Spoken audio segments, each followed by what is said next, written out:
তুমি হেঁটে গেলে তোমার পেছনে চোর যাচ্ছে, এটা কেউ বলে না, লজ্জা করে না? চোর করে না? আমাদের পয়সা খেয়ে পরে বেঁচে আছিস, আবার কথা বলছিস। হারাক্কা মারাক্কা জলের দরকার নেই।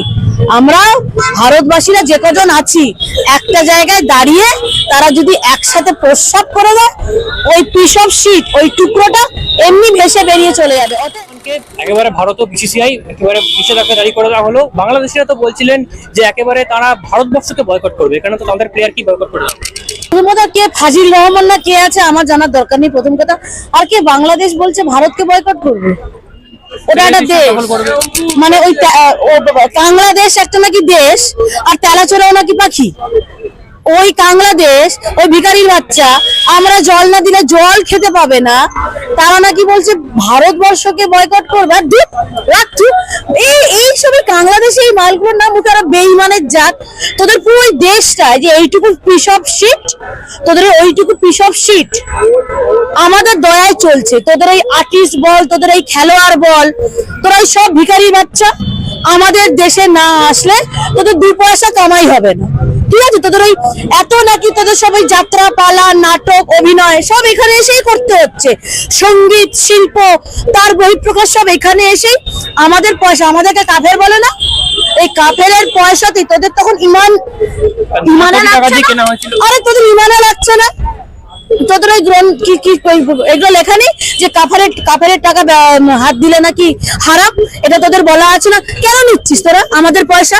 লজ্জা করে না? আমাদের পয়সা খেয়ে পরে বেঁচে আছিস, আবার কথা বলছিস। আরে আমাদের হারাক্কা মারাক্কা জলের দরকার নেই।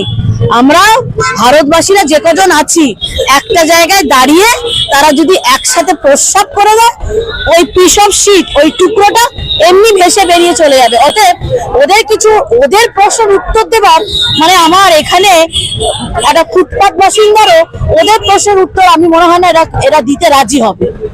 অভিষেক বন্দ্যোপাধ্যায় বলছেন যে গতকাল একেবারে শাহজাহান শেখ যেরকম করে আমরা জানি শাহজাহান শেখ জেলে, সেরকম শাহজাহান অভিষেক বন্দ্যোপাধ্যায় সবাই আসার সময় গাড়ির বনেটে বসে আসছে নতুন শাহজাহান। হ্যাঁ দেখলাম, ওই মালটা কি আমরা জানি না।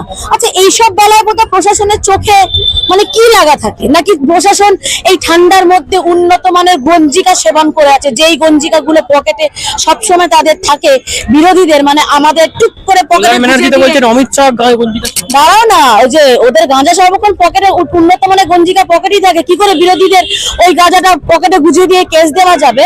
তো এই ঠান্ডার মধ্যে মনে হয় একটু গঞ্জিকা সেবন করে ওরা আরাম কেদারায় মাসাজ নিচ্ছিল, ওই জন্য এইগুলো চোখে পড়েনি। ভাই তুমি আমি একটু হেলমেট, হয়তো পাড়ার এই মুখ থেকে অমুখে যাচ্ছি, হেলমেট ছাড়া যাও, দেখো ঠিক সেটা চোখে পড়ে যাবে, তোমার মোবাইলে মেসেজ এসে যাবে, তোমার ফাইন হয়ে যাবে। এইগুলো চোখে পড়ে না, তখন চোখগুলো খুলে বিশেষ কোনো একটা গর্তে ঢোকানো থাকে। সেটাই আমরা কালকে দেখলাম। তাহলে এই বিচারিতা কেন, কিসের জন্য? আজকে প্রশাসন যদি ঠিক হয় তাহলে সবার জন্য আইন, দেশের আইন সবার জন্য সমান হবে। কিসের জন্য? এই ছ্যাবলাগুলোর জন্য, এই ছ্যাঁচড়ামো করাগুলোর জন্য এগুলোকে প্রশাসন প্রশ্রয় দিচ্ছে। তো এগুলোকে তো প্রশ্রয় দিচ্ছে। আমার তো মনে হয় সেখানকার প্রশাসনকে শোকজ করা উচিত।